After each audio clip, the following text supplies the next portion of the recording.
Hi, welcome to Richard Gabili YouTube channel, and for today's tutorial, I will be teaching you on how to enable and disable show grid with RAWs and overlays voice control on iPhone X. But first, kindly subscribe to this channel and don't forget to hit the subscribe button and the bell to notify you for the new updates. And let's start.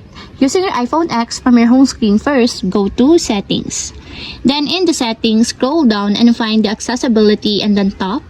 Then in the accessibility, scroll down again and go to physical and motor section and then tap the voice control. Then in this part, in the voice control, go to this section and then tap the customize commands. Then in the customize commands, find and tap the overlays. Then after that, in the overlays, find and tap again the show grid with count rows. Then in the show grid with count rows, as you can see that it is already enabled.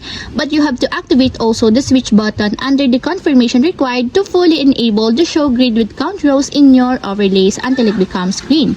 And if you want to disable or turn off, just tap again the switch button just like this. And that's it, we have successfully enabled and disabled show grid with count rows and overlays voice control on iPhone X. If you have a question, can you comment down below and don't forget to hit the subscribe button and the bell to notify you for the new updates. And thank you for watching!